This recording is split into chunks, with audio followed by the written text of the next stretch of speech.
비교 종교학이라는 책을 학문을 공부하면서 무속인의 세계에 대해서 관련된 책을 읽어본 적이 있습니다. 여러분은 무당이 똑같은 무당으로 보이지만 두 종류의 무당이 있다는 사실 아십니까? 습득무당이 있고 강신무당이 있답니다.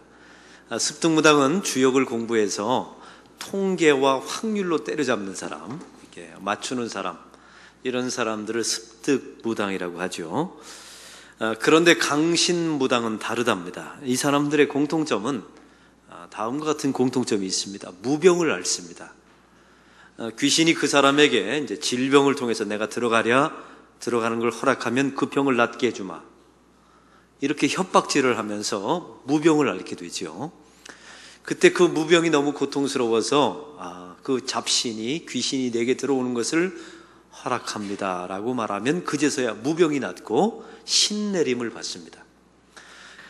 이 강신무당들을 보면 전체 무당의 약 25% 정도가 된답니다. 본인이 원한다고 되는 것은 아니라는 사실이죠. 이 배워서 공부해서 노력해서 되는 무당이 아니랍니다. 만일 배워서 가르쳐서 공부해서 노력해서 되는 무당이라면 그것은 강신무당이 아니라는 사실이죠. 사랑하는 성도 여러분, 제가 그 책을 읽으면서 갑자기 이런 생각이 들었습니다.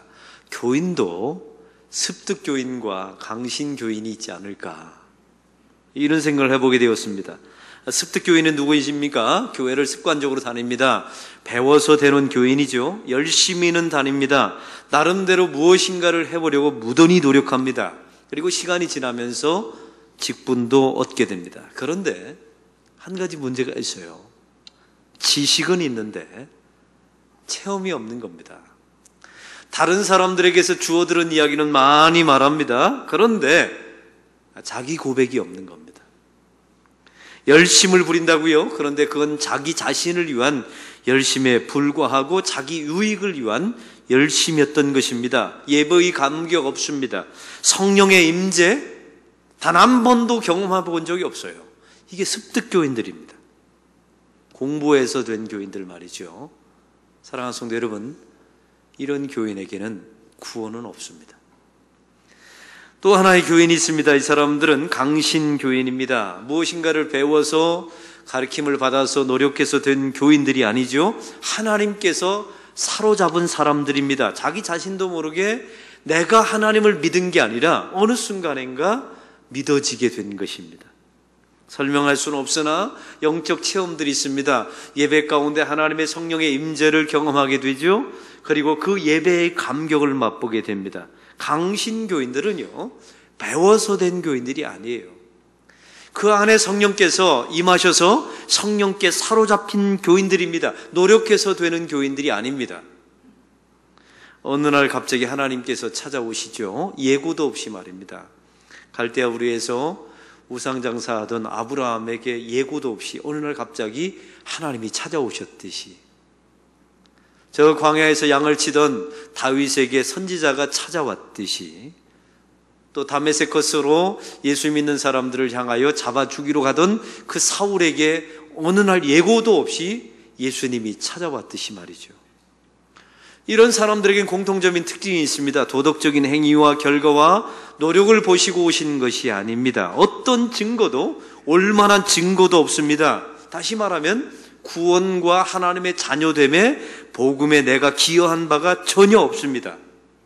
이런 방식으로 예고도 없이, 어떤 실적도 없어요. 공로도 없어요. 저와 여러분이 세상 사람들보다 더 도덕적으로 탁월한 것도 아니에요.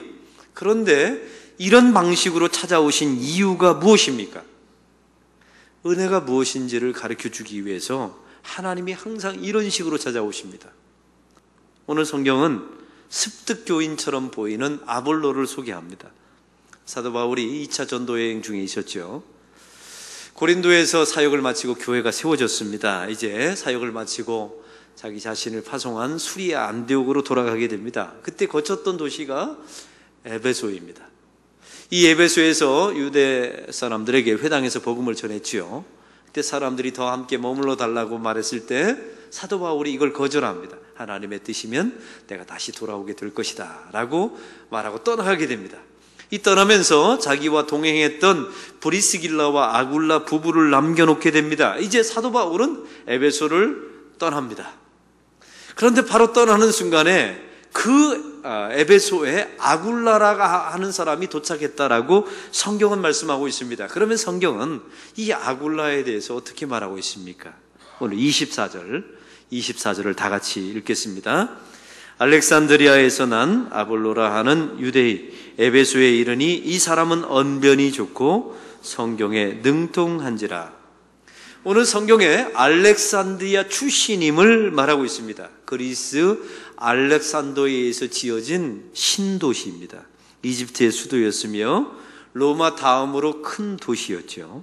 수학과 기학, 헬레니즘의 바로 본산지가 바로 알렉산드리아입니다. 이 아볼로의 출신을 밝힌 이유가 있습니다. 이 아볼로는 지식과 학문에 능통한 사람이었다, 이걸 말하고 싶었던 것이고요. 그럼에도 불구하고 이 사람은 흩어진 유대인이었습니다. 설교에 능했습니다. 성경에 아주 해박한 사람이었죠. 우리는 이렇게 알고 있어요. 히브리서를 지은 사람이 아볼로가 아닐까. 원래 히브리서의 저자는 작자 미상이라고 나와 있잖아요. 근데 분명히 아볼로가 히브리서를 지었을 것이다 라고 사람들은 말합니다. 설득에 능한 사람이었습니다. 복음을 설득적으로 말할 수 있는 능력의 사람이었어요. 그런데 이 아볼로는 한계가 한 가지 있었어요. 25절은 다음과 같이 말합니다. 다 같이 읽겠습니다. 그가 일찍이 주의 도를 배워 열심으로 예수에 관한 것을 자세히 말하며 가르치나 요한의 세례만 알 따름이라. 성경의 지식에 대해서 통달한 사람입니다. 열심도 있었습니다. 예수님에 관한 것을 설교하고 있어요. 여러분, 이 아볼로가 예수님에 대해서 어떻게 알았을까요? 예수님을 단 한 번도 만난 적이 없습니다. 왜냐하면 알렉산드리아 출신이었으니까요. 여기는 이유가 있었습니다. 스데반 집사가 순교했을 때 수많은 교인들이 핍박을 받아서 전 세계에 흩어지게 됩니다. 그때 교인들이 간 곳이 바로 알렉산드리아였어요. 흩어진 유대인들, 개종한 그리스도인들의 복음을 전해서 그 예수를 믿게 된 사람이 아볼로였습니다. 그런데 아볼로에 대해서 뭐라고 말합니까? 요한의 세례만 알 따름이라. 한번 따라해 봅시다. 요한의 세례만 아는 사람이었습니다. 예수님에 관한 것을 설교합니다. 그러나 이 사람은 예수님을 설교하지 않았어요. 다시 말하면 하나님을 설교하는 것과 하나님에 관하여 설교하는 것은 전혀 다르죠. 지식은 충분합니다. 그런데 경험이 없어요. 체험이 없는 겁니다. 나의 고백, 나의 것이 안 돼 있는 겁니다. 나의 신앙 고백, 내가 믿은 것, 내가 영접한 것이 아닙니다. 들은 이야기를 하는 거예요. 남에게 들은 이야기, 전에 들은 이야기를 하는 겁니다. 여러분, 이걸 왜 모르겠습니까? 만약 제가 설교자로서 여러분에게 이랬다고 합시다. 죄의 싹은 사망일 거려. 죄의 싹은 사망이라고 말합디다. 죄의 싹은 사망이라는 것은 성경이 말하는 이론입니다. 이렇게 말한다면 여러분, 그게 설교입니까? 이걸 강의라고 말해요. 그건 강의에 불과한 겁니다. 설교는 그렇게 말해서는 안 됩니다. 여러분, 제가 일주일 동안 묵상해요. 그리고 하나님께서 나에게 주신 묵상의 계시가 있습니다. 그걸 제가 믿습니다. 여러분, 그리고 제 설교에 대해서 제가 은혜를 받아요. 그리고 항상 제가 즐겨 쓰는 말이 있죠. 나는 이것을 믿습니다. 이게 설교예요. 바로 그곳에 성령의 역사가 일어나죠. 왜? 그 안에 하나님 성령께서 주시는 확신과 믿음의 고백이 있으니까요. 성경은 이런 아볼로를 향하여 지식은 많습니다. 그러나 요한의 세례만 알 따름이라 라고 말하고 있습니다. 그러면 요한의 세례가 무엇입니까? 여기 세례 요한이 있다고 합시다. 요단강에서 세례를 베풀어요. 그럼 사람들이 와서 나 세례 주세요라고 말하면 거절하겠습니까? 주겠습니까? 당연히 주죠. 그러니까 내가 받기를 원한다면 얼마든지 받을 수 있는 게 세례 요한의 세례입니다. 노력하면, 공부하면. 여러분, 세례 교리문답 공부하면 세례 받을 수 있어요. 여러분이 구원받았다라는 징표로 받는 게 세례인데, 사실은 우리는 그것과는 상관없이 사실은 공부해서 얼마든지 요한의 세례를 받을 수가 있습니다. 이것 받았다고 구원받은 건 아닙니다. 구원과 믿음과 하나님의 자녀됨, 이것은 나의 공부와 노력으로 되는 게 아니에요. 그래서 오늘 성경은 말합니다. 이 아볼로는 요한의 세례만 알따름이라. 그러면 요한의 세례의 반대말은 무엇입니까? 성령의 세례입니다. 이것은 받고 싶다고 해서, 요청한다고 해서 받을 수 있는 게 아닙니다. 내가 노력해서 공부해서 내가 얻을 수 있는 성령의 세례가 아닙니다. 이것은 구원의 징표예요. 구원받은 사람에게만 주신 바로 세례가 성령의 세례입니다. 예수님을 주라 고백하는 것도요, 여러분의 의지로 했다고 생각하지 마세요. 죽었다 깨나도 할 수 없어요. 그 안에 계신 성령님께서 하도록 만들어 주시는 겁니다. 할렐루야. 고린도전서 12장 3절은 말합니다. 또 성령으로 아니하고는 누구든지 예수를 주라 말할 수 없느니라. 예수님은 나의 구주십니다, 나의 하나님이십니다 라고 말하는 사람이 있어요? 그거 여러분의 입술로 하는 거 아닙니다. 못합니다. 할 수 없어요. 여러분 안에 계신 성령님께서 말하게 만들어주시는 겁니다. 내 의지와 노력과 상관없이 말이죠. 마태복음 16장 16절에 보면 예수님께서 제자들에게 물으십니다. 너희들은 나를 누구라 하느냐? 이때 베드로가 이렇게 말합니다. 주는 그리스도시요 살아계신 하나님의 아들이십니다. 이때 예수님께서 17절에 이렇게 말합니다. 바요나 시모나 내가 복이 있도다. 이를 알게 한 이는 혈육이 아니요 하늘에 계신 내 아버지시니라. 이건 이 베드로의 고백이 아니었던 겁니다. 그 안에 계신 아버지 하나님께서 베드로에게 그 입술의 고백을 하게 하신 것입니다. 왜? 성령의 세례를 받은 사람이니까 말이죠. 이게 그래서 기독교는요, 비밀이라고 말하지 않아요. 비밀은 가르쳐주면 아는 거잖아요. 기독교는 신비라고 말합니다. 나의 힘으로 되는 게 아닙니다. 공부해서 되는 거라면 그건 기독교가 아니에요. 그건 자기 수양이죠. 노력해서 되는 거라면 그건 율법주의지, 그건 복음이 아니라는 사실입니다. 이런 성령 세례를 받아서 그 안에 계신 하나님께서 말하게 하신 베드로를 보십시오. 나중에 또 어떻게 됩니까? 3번 부인하고 십자가 밑에 없었습니다. 예수님 오른편에 앉게 해달라고 자리싸움 하게 되죠. 베드로 부족한 게 맞아요. 연약합니다. 쓰러질 수도 있습니다. 그럼에도 불구하고 놀라운 것은 그 안에 계신 성령님이 베드로를 놓치지 않습니다. 그 쓸모없는 베드로를 그 안에 계신 성령님이 끌고 가십니다. 그 불가능한 베드로를 우리 그 안에 계신 성령께서 사도로 만들어 가십니다. 쓸만한 사람으로 말이죠. 이걸 누가 하셨다고요? 내가 하는 게 아닙니다. 여러분의 노력과 의지로 되는 게 아니에요. 이 아굴라가 이제 고린도의 에베소에 도착해서 이제 회당에서 설교를 할 때 이걸 브리스길라와 아굴라 부부가 들은 겁니다. 브리스길라와 아굴라 부부는 이미 성령 세례 받은 사람이었죠. 하나님이 강권하셨어요. 그 안에 복음을 믿게 하셨어요. 자기 삶을 헌신하게 하셨어요. 이 아굴라와 브리스길라 부부가 아볼로의 설교를 들어보니까 문제가 있다는 사실을 발견했어요.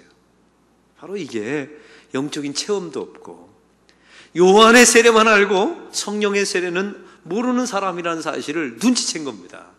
이거요, 표가 확 나요. 우리 교인들도 마찬가지입니다. 여러분, 우리 교회 안에서 신앙생활할 때 수많은 습득교인들이 있어요. 그거 엄청 표나는 거 아세요?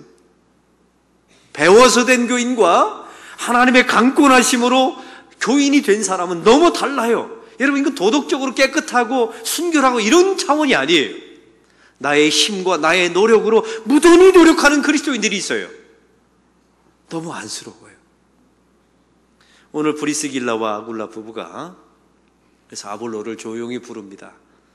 성경에 보니까 하나님의 도를 정확히 풀어 이르더라라고 나와 있습니다. 여러분, 이 상황을 상상해 보세요. 초등학교도 안 나온 사람이요, 이 브리스길라와 아굴라 부부는 초등학교도 안 나온 사람이, 지금으로 말하면 이런 사람이 박사급인 아볼로를 데려다가 가르친 겁니다. 그러면 여러분에게 묻습니다. 이거 가르친다고 되는 겁니까? 이게 가르쳐서 되는 게 아닙니다. 오늘 성경에 보니까 이 순간에 아볼로가 변화됩니다. 이건 들었기 때문에, 배웠기 때문에, 가르쳤기 때문에 변화된 게 아닙니다. 하나님께서 만세전부터 아볼로를 구원하기로 예정하셨던 거예요. 그리고 브리스가와 아굴라 부부를 통해서 만나는 순간에 성령의 강력한 역사가, 감동이 일어나게 된 것이죠. 할렐루야. 아볼로의 변화를 보십시오. 나중에 고린도로 가서 영적 유익을 끼쳤다라고 말하고 유대인들과 결론해서 말로 이겼다라고 나와 있습니다. 왜? 이제는 확신이 있으니까, 믿음이 있으니까요. 이것은 들은 이야기를 하는 게 아닙니다. 내가 경험한 거예요. 브리스길라와 아굴라 부부와 만나는 순간에 그 강력한 성령의 역사, 성령의 깨달음, 감동이 있었거든요. 그래서 그걸 전했어요. 그래서 유익함이 되었다는 겁니다. 가르쳐서, 배워서 얻은 변화가 아닙니다. 그래서 오늘 27절은 말합니다. 은혜로 말미암아 믿는 자들에게 많은 유익을 주니, 아볼로가 주었다는 겁니다. 따라해 봅시다. 은혜로 말미암아. 은혜로 말미암아. 지금까지 아볼로는 노력으로 말미암아, 공부로 말미암아, 나의 의지로 말미암아 이렇게 살아왔습니다. 그런데 아볼로의 인생 가운데 단 한 번 인생에 등장합니다. 은혜로 말미암아. 성령 세례를 받은 겁니다. 이건 내가 자원해서 되는 게 아닙니다. 하나님께서 나의 택한 백성을 구원하시려고 이 아볼로에게 성령의 역사, 성령의 감동, 성령의 임재를 부어주신 것입니다. 세상 사람들은요 이렇게 말해요. 세상에 안 되는 게 어딨냐, 해보기나 했냐. 정주영 회장이 그랬다면서요. 그래서 교인들 가운데 교회 와서도 똑같이 하는 분이 있어요. 내가 안 되는 게 어디 있는지 봐라, 내가 장로 한번 되는지 안 되는지 봐라 하면서 노력해서 되는 분들이 있어요. 그건 될 수 있어요. 노력해서 장로님 될 수 있고, 여러분 노력해서 목사도 될 수 있어요. 그런데 노력해서 그리스도인은 될 수 없습니다. 노력해서 공부해서 되는 게 아닙니다. 그래서 성경은 말합니다. 다 되는 게 아니랍니다. 안 되는 건 안 되는 거예요. 예수 믿는 것, 여러분이 구원받는 것, 복음을 받아들이는 것, 이건 하나님이 만세전부터 예정된 사람, 택정된 사람, 제한적인 사람만 되는 겁니다. 안 되는 사람은요, 안 되는 거예요. 여러분 이걸 설교할 수밖에 없는 목사 안타까움을 아세요? 저는 우리 교회에 1000명이 넘는 수많은 영혼들이 찾아옵니다. 그런데 이 안 되는 걸 가지고 되려고 무던히 노력하는 분이 계세요. 제가 항상 말합니다. 집사님, 장로님, 권사님, 그래서 되는 건 아닙니다. 차라리 엎드려서 하나님의 자비하심을 구하십시오. 제가 이렇게 설명합니다. 그 성령 세례에서 성령님은 누구십니까? 성령님은 예수님의 영입니다. 예수님을 드러내고 예수님을 높이고 예수님을 영광 돌리는 분이시죠. 성령님은 누구십니까? 디아스포라된, 흩어진, 핍박받아 흩어진 하나님의 백성들에게 찾아가는 분이십니다. 시간과 공간에 제한 없이 영으로 그들을 찾아가시죠. 그리고 그들에게 사도성을 부여하십니다. 성령님은 누구십니까? 예수님의 복음, 예수님의 사역들이 있었죠. 그건 다 과거예요. 여러분 예수님이 오병이어 죽은 자를 살리시고 말씀 전한 거 다 과거입니다. 근데 그게 현재화될 수 있는 딱 한 가지 방법이 있어요. 여러분 안에 성령님이 계시면 됩니다. 베드로 보세요. 베드로는 예수님과 더불어 오병이어 먹었던 사람입니다. 죽은 나사로가 살리는 장면에 함께 있었어요. 그런데 베드로가 어떻게 되었습니까? 예수님을 모른다고 부인하고 십자가 밑에 없었죠. 왜? 현재화가 안 되는 거예요. 나의 것이 안 되는 겁니다. 그런데 오순절 사건을 통해서 베드로 심령 속에 성령이 들어가십니다. 그때 이 베드로 안에 있었던 모든 예수님에 대한 경험, 그 체험이 지금 나의 것이 돼요. 그래서 십자가를 거꾸로 지고 베드로는 죽음의 길을 걸어갑니다. 이게 성령 세례입니다. 그 도망갔던 베드로, 부인했던 베드로, 성령님이 그를 주장해서 만들어 가십니다. 예수를 믿는 것, 구원받는 것, 배워서 되는 거라면 그건 기독교가 아닙니다. 노력해서 되는 거라면 그건 복음과 하나님의 자녀됨이 아닙니다. 이걸 잊지 마십시오. 여러분 그래서 은혜로 말미암아 여러분이 믿게 됐고 하나님의 자녀가 되고 확신을 갖게 된 것, 은혜로 말미암아, 이것밖에는 노래가 없습니다. 저는요 제 아들을 낳았을 때 이제 초등학교 학생이 되었죠. 첫째 아들이. 그때 제가 책을 한 권 썼어요. 그게 크리스찬 매뉴얼이었습니다.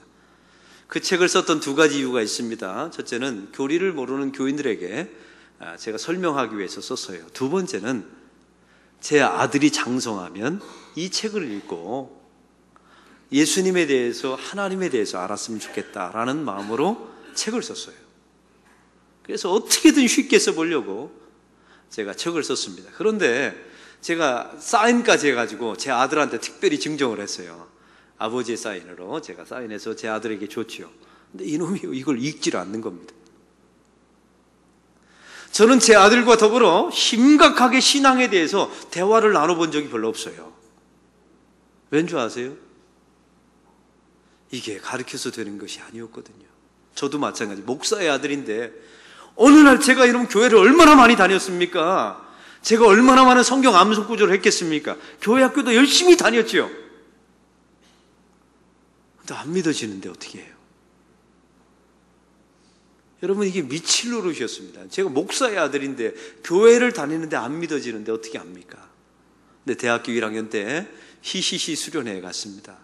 근데 말씀을 듣는데 갑자기요, 지금까지 배워왔던 모든 지식이, 성경의 지식이 갑자기 믿어지는 겁니다. 아멘, 맞습니다. 그리고 그게 나의 말씀입니다. 나의 고백입니다. 그리고 꿇어 엎드려서 제가 하나님 앞에 거듭나고 회심했습니다. 제가 원해서 된 회심이 아니에요. 어느 날 갑자기 찾아온 겁니다. 제가 이걸 알기 때문에 제 아들을 기다린 겁니다. 근데 그날은 오지 않더라고요. 아들이 그랬습니다. 아빠, 교회 안 가면 안 되겠습니까? 왜 아빠를 위해서 교회를 다녀줘야 합니까? 그래서 제가 말했죠. 니들이 교회 안 가면 아빠 목회에 지장이 많다. 내가 욕먹는다. 다녀줘야 된다. 제가 이렇게 설득하면서 제 아들을 지금까지 데리고 왔습니다. 그런데 며칠 전에 처갓집에 제가 차를 몰고 함께 장모님 생신이라 가는데 제 아들이 이런 질문을 하는 겁니다. 아빠, 거듭남의 의미가 뭡니까? 아빠, 그 성화라는 것이 무엇입니까? 이 질문을 저한테 하는 거예요. 그래서 제가 말했죠. 내가 이럴까 봐 너를 위해서 그 책을 지어놨다. 아빠, 다 읽어봤어요. 그 책을 다 읽어봤는데 이해가 안 되는 부분이 있어서 제가 아버지에게 질문을 하는 겁니다. 그런데 그 다음 말이 중요합니다. 아버지, 아빠, 하나님이 계시다는 게 믿어집니다. 이런 날이 제 아들에게 왔습니다. 사랑하는 성도 여러분, 공부해서 되는 거라면 그건 기독교가 아닙니다. 자기 수양의 종교이죠. 노력해서 자기 헌신으로 되는 거라면 그건 기독교가 복음이 아닙니다. 너무 애쓰지 마세요. 애쓴다고 되는 것이 아닙니다. 우리가 교회 안에서 왜 헌신합니까? 구원받았기 때문에 그 은혜를 주님 앞에 드러내기 위해서 일하는 겁니다. 할렐루야. 우리가 왜 교사로, 성가대원으로 왜 하나님 앞에 헌금 드리면서 이 수많은 시간을 주님 앞에 드립니까? 그걸 드림으로 구원받기 위한 것이 아닙니다. 이미 구원받았기에, 내 안에 성령 세례가 있기에 주님 앞에 나의 헌신을 드리는 것일 뿐입니다. 공부해서 되는 것이라면 그것은 복음이 아닌 것입니다. 우리는 공부하지 않아도 어느 날 갑자기 주님께서 찾아오셔서 예수를 믿게 하셨죠. 은혜로 말미암아. 은혜로 말미암아. 이걸 날마다 고백하고 노래하고 찬송하면서 살면 염려하지 마세요. 다 허물이 있고 도망가고 배신해도요, 염려하지 마세요. 하나님이 쫓아가셔서 끄집어내서, 저 밑바닥에 있으면 끄집어내서 여러분을 다시 만들어 주실 겁니다. 쓸만한 사람으로. 왜냐하면 예정하셨고 사랑하기로 결정하셨기 때문입니다. 이 은혜 속에 있다는 사실을 아시고 주의 은혜 가운데 날마다 감사하고 그 은혜를 찬송하고 송축하는 성도가 되기를 축원합니다.